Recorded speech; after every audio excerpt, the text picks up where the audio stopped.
How's it going, everybody? It's your boy Deshaun, otherwise known as the Booty Crumb Flick, but you guys can just call me Zabu. Welcome back to the channel, and welcome back to a freaking podcast. I know it's been so dang long since I did a podcast, and it's been so long since I've uploaded. I had gone on a vacation with my family and had a good time. We were there for I think it was like 3 nights, 4 days. Good old time. I'll get into it in a little bit, but I just wanted to say hi real quick and what's good. And I figured before I start uploading gaming again, obviously, we're going to continue more of the Dead Space playthroughs. I've got another recurring series that I had started, I think maybe twice, maybe 3 times before, and never got too into it because I was just sick of the game. But now, since I haven't played the game in so long, I'm like in the mood to start getting back into it. So we'll hopefully be able to continue series on that. And I realized we never even finished the Call of Duty campaign. Like, there's a lot of crap we didn't finish, and I do want to make some more Mario Kart videos because those seem to be a lot of fun for you guys, and it's a lot of fun for me. There's just a whole lot of videos I have on my mind coming up, as well as other guests for some more podcast episodes. So make sure if you're not subscribed, you go ahead and do that, and let's go ahead and get on into it. So some of you may know, either from already following me and seeing me post about it, or maybe you guys have just noticed in general. I've deleted all my social media. My accounts are still up, but I just deleted the apps themselves off my phone because I realized being on Instagram is a problem I had because it would take a lot of time away from this, from maybe sleeping, or getting stuff done that I need to get done throughout the day. I was noticing that I was on my phone way too much, and Instagram was a really big cause of that. So I don't use Twitter, I don't use Facebook or any of that. So I pretty much only used Instagram. I don't even have TikTok. I don't think I have a TikTok. So then I ended up, go ahead and doing that. So we are not on social media right now. And I gotta say, honestly, it's been really nice because there's a lot of times where when you have Instagram or social media and you're like constantly going through feeds, like memes are fun and they add a lot of humor to your everyday life, probably get you a lot more smiles and laughs than you would have had otherwise. But there's a lot of problems that arise when being on social media too much, whether that's getting kind of caught up in the moment where you kind of live your life through social media in a way, and it seems like every little thing that happens in your life you kind of have to show it off, or you kind of have to play it off, or be a certain way. You're putting up a facade of somebody you're not, or you're revealing too much of yourself and not keeping anything personal to you. You're letting too many people know too much about you. That could be really bad and damaging depending on, I mean, everything is okay in moderation. If you know how to control your social media habits, then it's usually pretty fine. But that can arise. And also when you're seeing like maybe some of your friends or some other people you follow, maybe some content creators you follow, or some athletes or whatever, you see them posting like really successful things, or that they're doing things, making moves, getting success, and that may you may start subconsciously comparing yourself to them. Kind of like if you're a content creator and you're following another content creator, no matter how big, no matter how small, once they start getting some success, you almost feel like what you're doing isn't enough. Or maybe if you're working really hard and you're not seeing the results maybe they are, you start feeling like, okay, how are they getting all this when I've been working my freaking butt off and I haven't gotten even half of that? So that can be really damaging. The main thing that like was just frustrating me about having social media was just the time wasting. Like, I don't compare myself to my friends.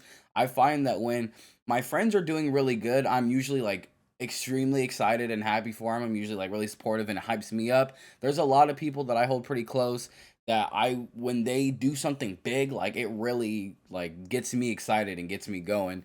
And so, I don't compare myself to them because there's enough room in this world for everybody to succeed and for everybody to, achieve their dreams and to do whatever they want to do. So there's no point competing, especially against people that you love. Like, you shouldn't be doing that.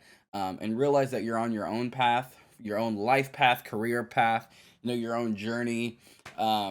You're not going to get the same results. You may get similar, or sometimes you may get the same results as some people, but there are going to be times where maybe your friend starts really popping off in an area, and then you're supposed to be there for them. You're supposed to be excited, and you're supposed to like really be congratulating them and uplifting them and supporting them.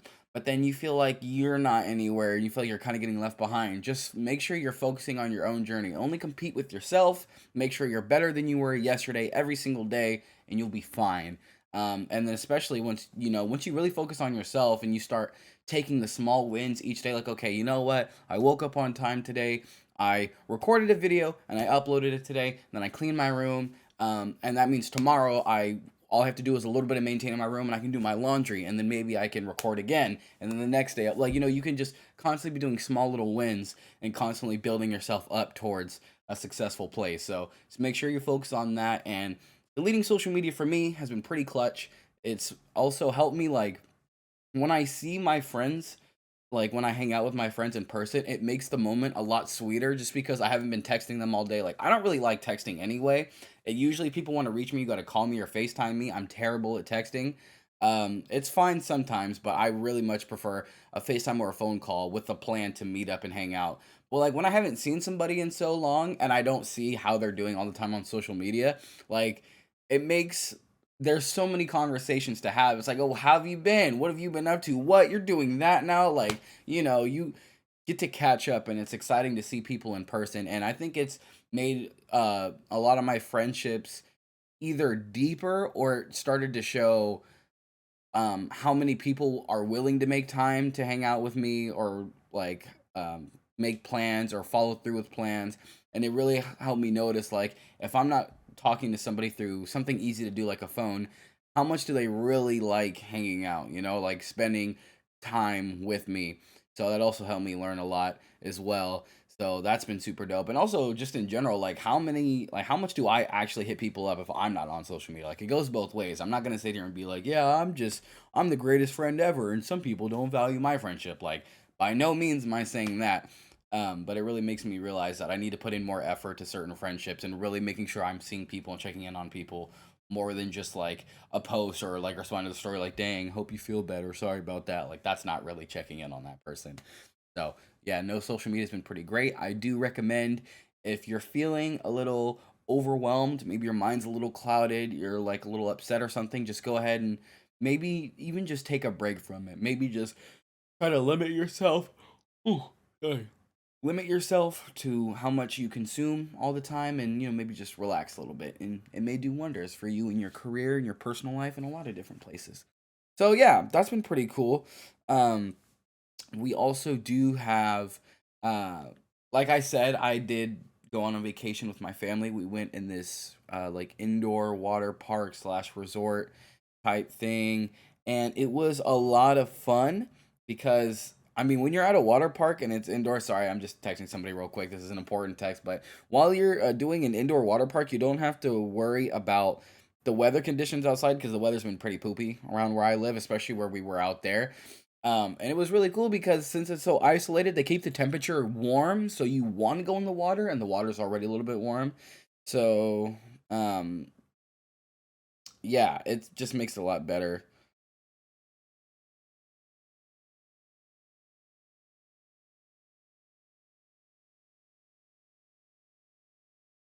It makes it a lot better. Sorry about that. It makes it a lot better because it was like always being in the summertime in there. It wasn't hecka hot. It was just warm. At first, when I first went out, I was like, it's kind of stuffy in here, but you just kind of get used to it because you keep going in and out of the water. And I'll tell you what, man, water slides may, for me at least, be a little bit more fun than a roller coaster because there's not like a bunch of straps and latches to put on. And, you're not like, I mean, you have to wait in line no matter what, but it's just so free, you know? You're on, ooh, sorry. You are on an inflatable raft. Like, well, there was raft rides, and there are also ones where you just slide down like a regular slide, like at a playground. And all of them are pretty much fun. I do think I like the raft rides because it's like group ones. You get like 2 to like 5 people all on one thing. You're going through this huge freaking slide, and we were going on a couple of those, and those are amazingly fun. I do wish some of them had some more like scary drops. You're like, holy crap. Some of them had some small drops. Speaking of drops, I'll tell you what, I got the freaking crap scared out of me on one of them. It was this green slide. It was the last one we went on because I looked at it and I was like, yeah, we should go on that. Then I saw how you start and I was like, I don't know if I want to go on that anymore. So it's like a big pod, like a pod you stand in. It's just you. So you're not even like, like have your hand on the slide, then you push yourself and you slide down. You're like standing on a platform. Your arms are crossed, your legs are crossed, and then they do like a little countdown. Then all of a sudden, the platform under you just disappears, and you just fall and start going down the slide.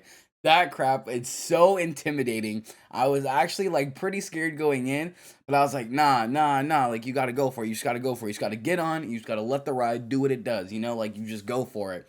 Um, so, I was like, yeah, I want to go first. I want to go first. So, it was like me, my dad, and whatnot. And I was like, yeah, I'm gonna go first. I'm gonna go first. So I went on there. I was like, okay, relax, relax. The girl was all like, oh, well, you scared? You shaking in your boots? I was like, I ain't gonna lie, a little bit. And then so I was there. Luckily, she was really cool. Like, even though she was kind of being a turd, she was also like just really cool. She's like, okay, ready, 3, 2, 1, have fun, bang. So I wasn't like, no, no, no, no, no. Then I just dropped. So that was thankfully good. And that crowd, I'll tell you what, man, that was ridiculously fast. One of the hard things about going on a slide is when my hair gets wet, obviously it falls down like in front of my entire face.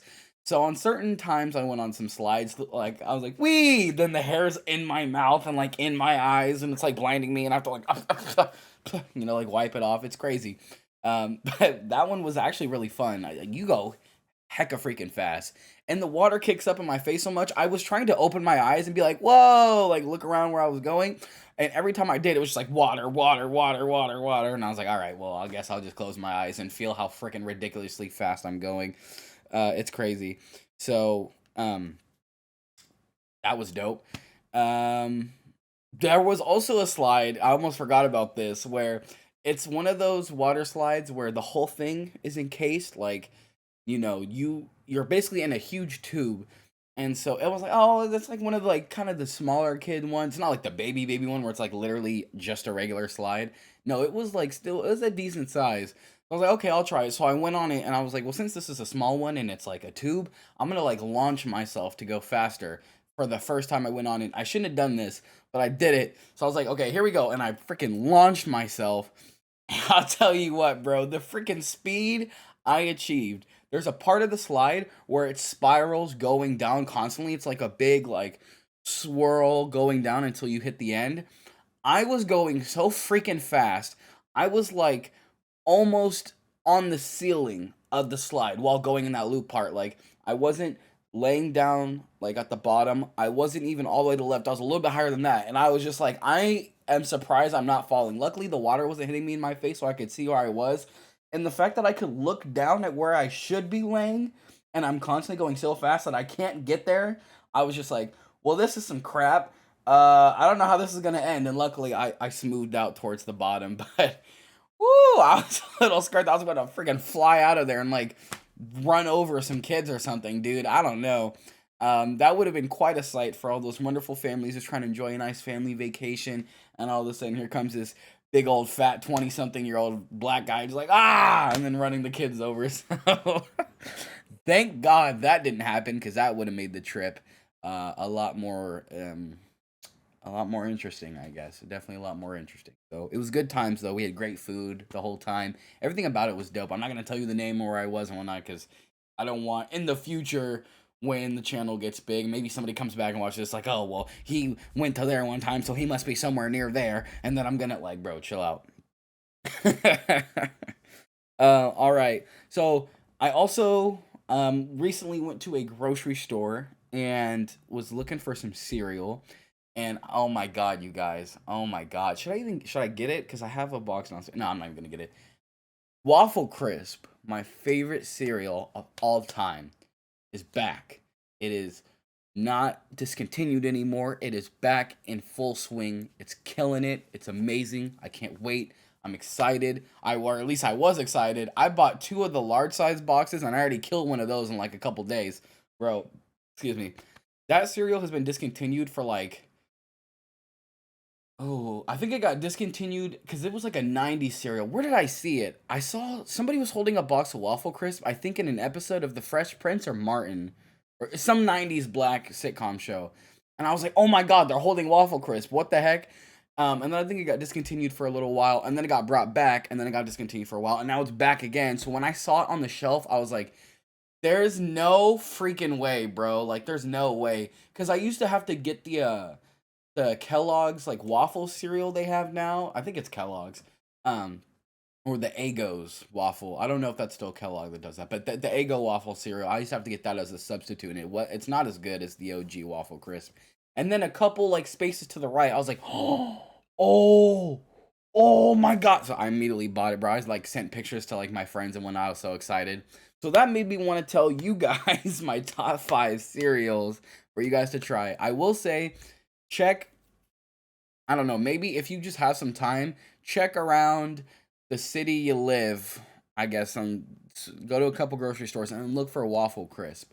It's a yellow box with red text and it says waffle crisp, and that is the best cereal. Or I think you can like order it online on Amazon, but it gets pretty expensive if you do it like that. I think you can order them off like Walmart.com. There, find a way to get you a box and try it and let me know what you think in the comments, because I'm telling you, it's the truth. You can smell how good it is without even opening the bag. You can just open the box and the smell hit you. Then when you open the bag, then it really hits you. Then as you're eating it, it's really good, and like the texture of it doesn't get all soggy and like weeny like Frosted Flakes can get after like 20 seconds of pouring the milk. It stays good the whole time. And then the milk is not like Cinnamon Toast Crunch levels of good, but it's pretty nice. It's that like maple syrup waffle flavor milk. So it's super bomb. But my top 5 favorite cereals, obviously number 1 is Waffle Crisp. I'll just read you the other 4. So my second favorite one would be Cinnamon Toast Crunch. I mean, that should be kind of obvious, right? Like that's a lot of people's favorites. I just happen to prefer a mapley waffle cereal myself. The Cinnamon Toast Crunch, it's always bomb. The texture pretty much stays consistent throughout the entire eating experience. It has the best milk of all time in cereal. You literally get a bowl of horchata, or like you even get a bunch of like, you know how if you've eaten Cheerios, like just regular Cheerios, and you had to put sugar on it, you know when you scrape the bottom of the bowl, you get that little bit of sugar at the tip of your spoon. That is heaven, first of all. But when you're done drinking the milk of Cinnamon Toast Crunch, you can like scoop up some of the cinnamon, I guess, powder, and it'll still be there, and it is so good. Like you get like 2 good spoonfuls after you're done with a decent bowl or whatever. So make sure you do that with Cinnamon Toast Crunch. Obviously amazing. Then number 3, I have Trix. Now this is I labeled it as the old Trix, but they actually brought back the original shapes to make it a lot better. And I don't want anyone else sleeping on Trix anymore, because everybody barely remembers Trick cereal when we were all kids. I mean, I'm 23, so like, I'm talking early 2000s. Everybody barely remembers it, and then they did this whole like tricks, like spheres or orbs or whatever the heck they called it, and that was trash. That was so trash. They fumbled so hard, and everybody thinks that's what Trix is, and Trix is not that.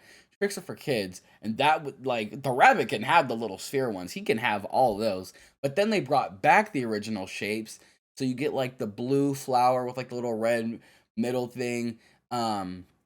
I can't even think of all the shapes because I keep thinking of Lucky Charms marshmallow shapes because those are just way more iconic. But trust me when I tell you, if you want like a good fruity cereal without being like Fruit Loops, like I don't know, it's a lot more sugary fruity. I don't know how to describe it, but it's Trix is really good these days. So make sure that they're like the shape ones, they're not the sphere stupid crap ones. And the milk turns like a pinkish purplish kind of color, and that's also really good. So give it a try, give it a shot. Let your boy put you onto some cereal game. I mean, I'm a chubby boy, so I know what I'm talking about when it comes to food. Number 4 would be Honey Nut Cheerios. That's just like a classic. That is just a classic freaking cereal. Um, there would be times when I was a little kid and like, if I really like, I had such a bad sweet tooth, I used to pour a little bit of sugar even on the Honey Nut Cheerios, just because I had a fat sweet tooth. We didn't have any candy or anything sweet in the house. I just had to do that real quick. I would only limit myself to like a bowl of that because that's a lot of freaking sugar, and that explains why I'm built like Santa. But Honey Nut Cheerios are always bomb. I like how like it's sweet, but it's also like low key sweet. It's never overpowering. It feels like the taste of honey and the sweeteners they use. It's always a bop, and it's just a good time, man. It's just really a good time. So shout out to Honey Nut Cheerios, always good. The milk is pretty fire. Everything's just simple. Like you know what you're getting. You can never go wrong with Honey Nut Cheerios ever. And then number 5 would be a Rice Krispie treat cereal. Now, there's obviously the Rice Krispies and the Cocoa Krispies, and we're not here for that. It is. I don't even know if they still make this, and if they do, they don't have it anywhere near where I live. They had it around here for a little bit, but then it went away. I think I remember it being in like a purple box, and it said Rice Krispie Treats, which means it's obviously like the Rice Krispie cereal, but it has, I think, marshmallow flavoring, and then obviously sweeteners added to it, and it is so good. I mean, it does obviously taste like a Rice Krispie treat, but like in cereal form, it's so bomb. In the milk, the freaking milk is so freaking good. Oh my goodness, man. I can go on forever about that one. My stepmom put me onto that cereal because she got, it was like Rice Krispie treats, and it was some other Rice Krispie treat type cereal thing. And I was like, what? Isn't this just regular Rice Krispie stuff? Like, she was like, no, this is like the best. So I tried it, and I was like, dang, dang. What? Like, that crap is so freaking fire. So those are my top five cereals. What are your guys' top five cereals? Let me know in the comments, because I'm kind of interested to see, like, is somebody gonna have some like low key underrated pick? Maybe some Apple Jacks. I feel like that's a little underrated, even though Apple Jacks is like, not even saying it just because it looks, but like it's actually just Fruit Loops with those little red cinnamon specks. Excuse me. So maybe somebody picks that. Does anybody actually buy corn pops or corn puffs? Corn puffs? Or is it corn pops? I don't know. It's that yellow corn cereal thing. I feel like it's corn pops. I don't know. Does anybody actually still buy that at all? Lately, my mom and I have been feeling a lot of Fruity Pebbles and Cocoa Pebbles. We bought, I think we have 6 boxes. Well, like 3 fruity, 3 chocolate ones, because they were on sale for hecka cheap. So I was like, you know what? We might as well stock up now. So we did. And so we got a whole bunch of that in the house. But we've been feeling that. That's pretty good. I will say though, Fruity Pebbles is so good until like the end, when you're on the last little bit of milk, and then you literally like scoop up and there's all these like little dead Fruity Pebbles in there, and they have no flavor at all. It's literally like eating cardboard, like rat poop. Like, it's terrible. Um, but yeah, let me know what your guys' things are. Your top five cereals are in the comments. Um, and now we've got to talk about obviously some music, because it's a Zabu's World podcast. Why would we not talk about music? What? Wow, where do I even start? I mean, shoot. I mean, you should already know I'm finna talk about the Tyler, the creator, Call Me If You Get Lost estate sale. He just released what is basically the Call Me If You Get Lost Deluxe, but it feels. I mean, no, I mean it is just a deluxe, but it is really freaking good. I'll just say that right now. Every single song that's included in that, because we get one interlude, like basically going from the main album to the estate sale, and then we get 7 songs, 7 full songs that are pretty fire. The interlude's cool because it's kind of just Tyler being thankful, obviously acknowledging that, oh, we went home with another trophy, meaning when he got the Grammy for Call Me If You Get Lost. So now he has 2 Grammys, because he got one for Igor, now he has one for Call Me. And then he was just thanking everybody for, like, thank you for anybody who lent an ear, who bought something, all that, which was cool. And he actually has some really kind of different, in a way, I guess, songs on here. He has songs like, let's see, Everything Must Go's interlude. Stuntman featuring Vince Staples is kind of cool. It's probably one of my maybe least favorite off these state sales. And when I say least favorite, I'm just saying least favorite in comparison to the rest of what's on there, because it's a fire song. But I don't know, the beat feels like a tiny bit goofy to me, just a little bit. And I don't know, maybe I mean, first of all, I haven't really listened to Vince Staples like that, so if I heard him on a track like on here, I wouldn't even know it's him. I don't really recall any big parts where I was like, oh dang, Vince Staples kind of went off right there. Like, I don't think there's any of that. I can't remember hearing him on there, but I could have just been busy bopping to. I mean, Tyler makes everything fire to me. Tyler's just crazy, man. He might be, no, he is in my top 5 artists of all time list personally. So he's up there. Then you got songs like "What a Day," which is that, oh, the moment you put it on here, the "What a Day" and that kind of like calm, kind of chill beat in the background, you just kind of want to cruise and just relax to it. It's just kind of about him obviously flexing about how, like, wow, what a freaking day, I have all this money and all this stuff going on. So that's pretty good. That's a really nice song. Wharf Talk featuring ASAP Rocky, I actually really like that one. It has a good kind of melody on the chorus. like da da da da da da da da da da da. I was like, ooh, okay, Tyler, go ahead and get in your little bag a little bit. I did see some people were hoping for like a Who Dat Boy part 2 and whatnot, because obviously Tyler and ASAP both have a lot of energy usually when they come together.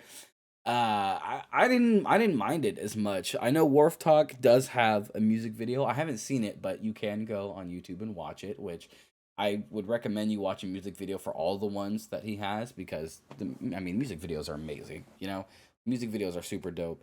Dogtooth is in the next song. That one was pretty cool. That's another one that he dropped it as a single a couple days before, or maybe like a week or so before the full estate sale came out. So that was pretty fire. I think that also has a music video.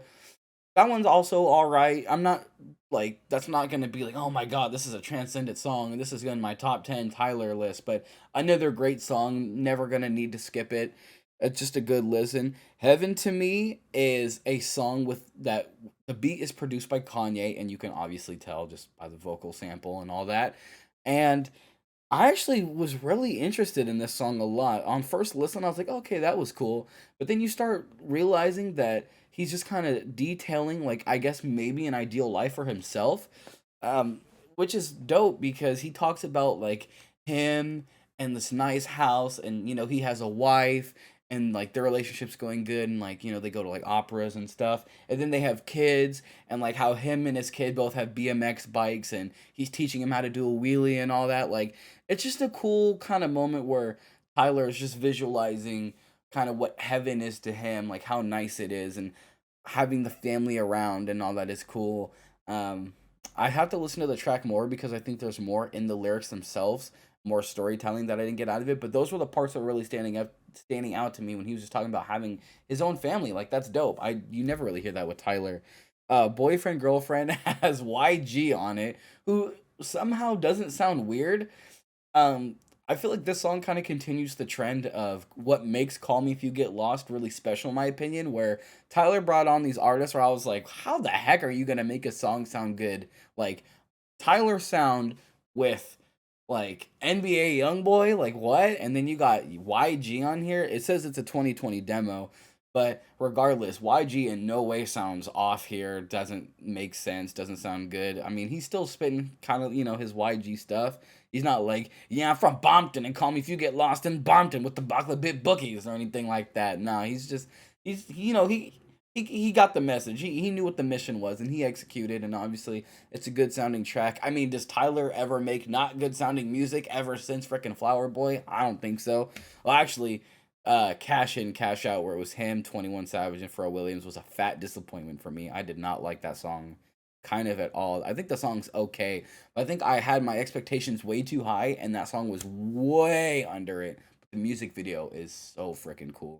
So I got a lot of respect for that. And then what might be one of my favorite Tyler songs of all time, I think this might be his best written song, or maybe not even best written, maybe just most personally written song. Sorry Not Sorry is basically him just maybe confronting insecurities, maybe just kind of talking about, I don't know, things that's been on his mind. I don't really know how to describe it, but he's basically apologizing to, like, the way he feels like he makes his mom feel, and girls he had to lie to, guys he had to hide, which might be a little bit more into his personal life. I know it's a huge debate because he's never confirmed if he's gay, bi, straight, or what, which I don't think it really matters that much. Who really cares?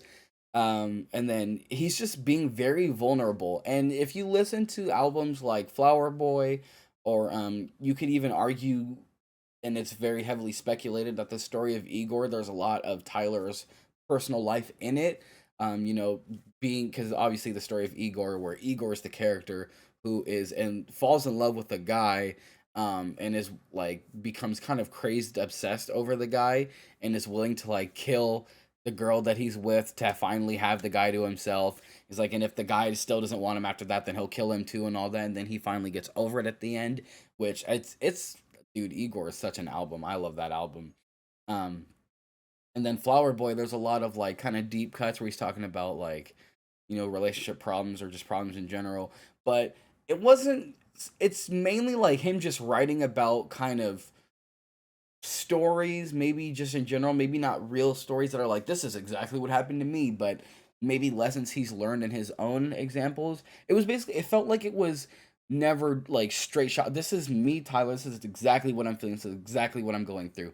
Sorry Not Sorry is like exactly that. And it is such a beautiful, first of all, the beat is good.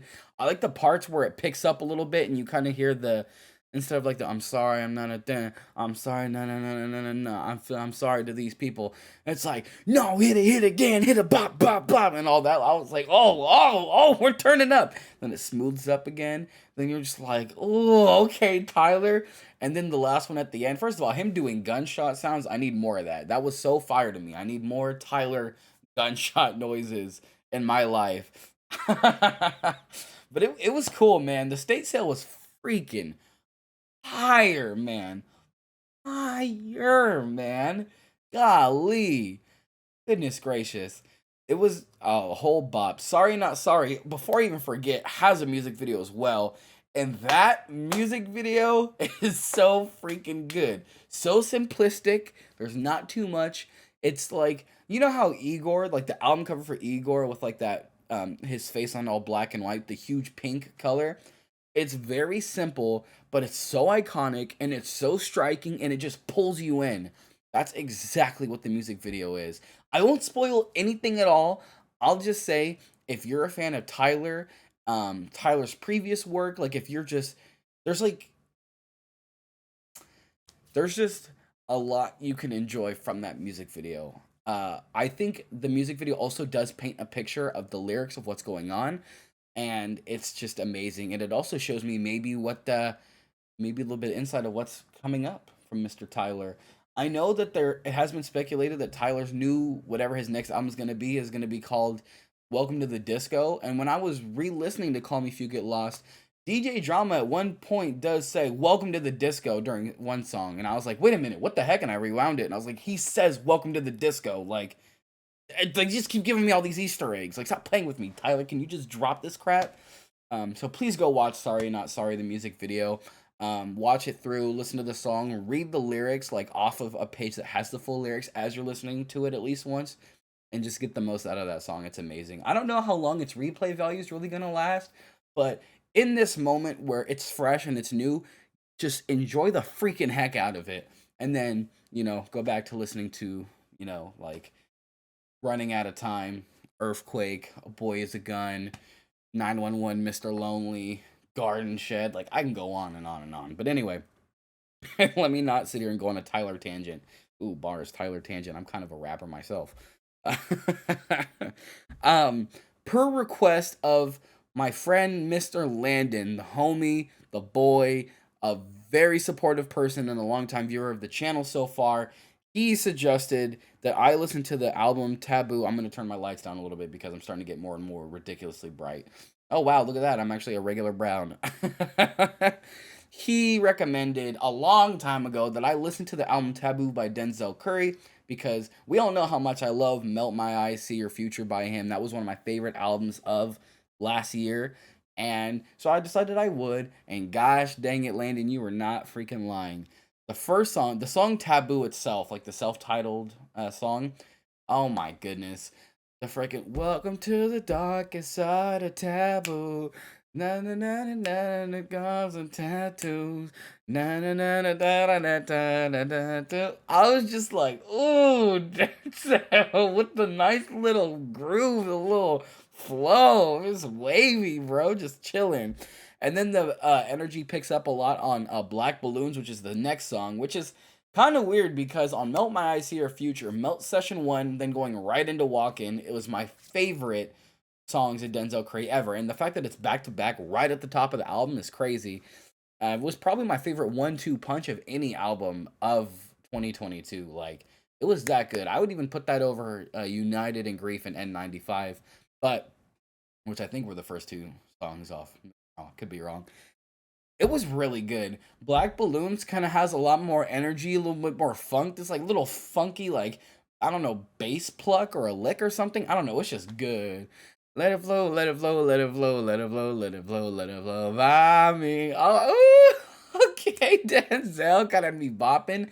I will say everything else after that, I don't remember that much. I do remember not being too attached to anything else, but Black Balloons and Taboo have been on repeat and have been added to a couple playlists I have. It has been a good freaking listen. So shout out to you, Landon. Hope you've been doing good, by the way. I haven't seen you since the time I met you, and hopefully you've been doing great. Keep doing good in school, man. Keep doing you. Keep listening to music. Keep working hard. Summer's coming up, man. You know, you're gonna be having school off for a little bit, so just make sure you really dive deep in whatever the heck you're doing and keep killing it. And hopefully you're not listening to this in class and they're giggling like you said you do, you freaking little turd. And also, obviously, shout out my brother Genesis, who even introduced me to Landon. So shout out Genesis. Another album I also listened to. This is the first time I listened to this artist. The way I found him was I saw, this is when I had, I think it was either a YouTube short or when I had Instagram and it was on a reel. It was saying like, oh, this guy named Channel Trace, or I think it's Chanel Trace. I don't know what it is. Um, Remixed the song Earthquake by Tyler the Creator, obviously. He's the only one to actually get a pass from Tyler to be able to do it.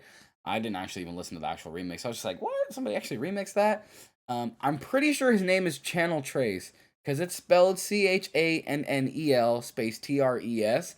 I'm pretty sure that's how you pronounce it, but it could be some stupid like Chanel Tre or something like that.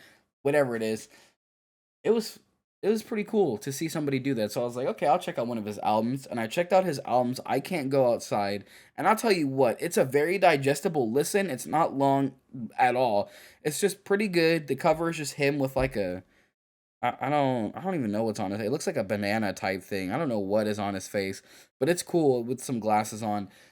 It's how long is this freaking thing? 21 minutes. 7 songs, just 21 minutes. Just a small, quick little like, you know, I guess EP real fast, and it is no skips at all. My favorite song on there was Skate Depot, which reminded me like I feel like I've heard that kind of vibe from Gorillaz before. The people who did the album Demon Days or stuff like Feel Good Inc. and Clint Eastwood. It reminded me a lot of something they would do.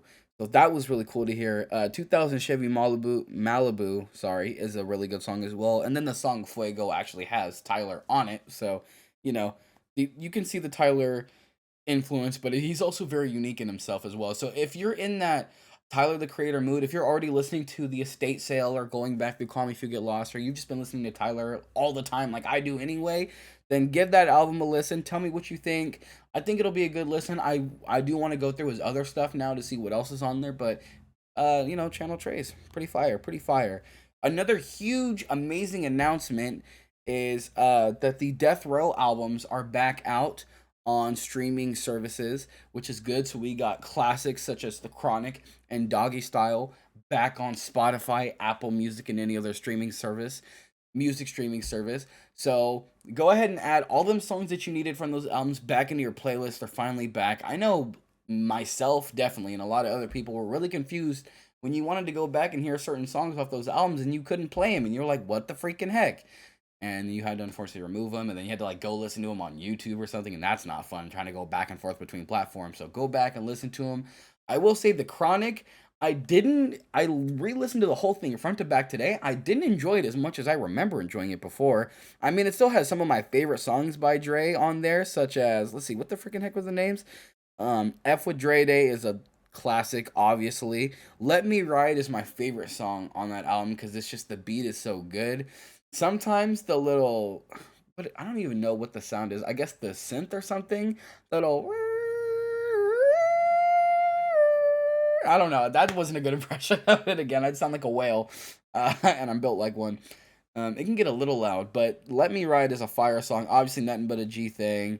Little Ghetto Boy was okay, and I don't know. There just wasn't a whole lot on there that was that crazy that I remember. But then you got Doggy Style, and so let me tell you, if you've never listened to Doggy Style, good luck not like I'm talking the full album because obviously everybody's heard Gin and Juice, and Ain't No Fun. Probably you guys should have heard that already.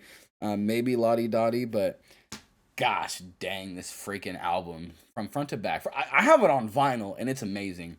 And God, it bumps so hard. So if you're in a car, if you have headphones that have good bass, or if you have speakers in your room and you can play them loud, playing that album, it just feels like you're gonna get a noise complaint in the best way, you know? It's such a bop. I mean, there's really no bad songs on here at all. There's really no bad production on here. And Snoop Dogg is a complete vibe and a bop. Like, this, you can tell this album's good if it let all of Snoop's other misses as a single artist, like all of his terrible other albums, be completely overshadowed by how big this one is. And if you really think about it, if Snoop doesn't have Doggy Style, then he only has really good like features on other people's songs. Like Snoop Dogg is probably the best feature artist ever. Like, because I know people are like, but what about Wayne or what about maybe Drake or stuff like that? No, no, no, no, no. Because they have good solo albums as well and goated features. Snoop Dogg made a fire album and has done nothing but goated features ever since and has been able to sustain this level of success. Like, I love Snoop Dogg. I don't know what the Snoop Lion era was. We already talked about that in a podcast before, but trust me, go listen to Doggy Style. It's such a classic album cover. Like, how could you not love that? It's just an amazing piece of music history. So go back and listen to those. And that's going to just wrap it up for this podcast. I hope you guys did enjoy this podcast. It was nice catching up with y'all again, talking some things over, hanging out with you guys. Make sure you guys let me know down in the comment section your top 5 favorite cereals, what you thought about the albums I talked about, like the estate sale. Did you listen to Channel Trace at all? What do you guys think about the album Taboo? Maybe what are some of your favorite songs? What are some albums you guys want me to listen to? And in the next podcast, I promise you, I got you guys. I will listen to any album front to back, and we'll go ahead and we'll go through it. So let me know all that good stuff down below. Make sure you leave a like, tell your friends about the channel, get them on, make them sub, and just keep living your best freaking life. Obviously, like I said, I got plenty more Dead Space coming. I've got all kinds of videos on their way now that I'm back from vacation, and I did start a new job, so that had a little bit of adjustment, fixing my sleep schedule all over again. Now that I'm good, I got it, I'm fine, I'm ready to come back and be Saba's World. Yay! So I love you guys with nothing but love. I'll catch you guys in the next one. Come on down to the cherry stripe and let me ride. Bah!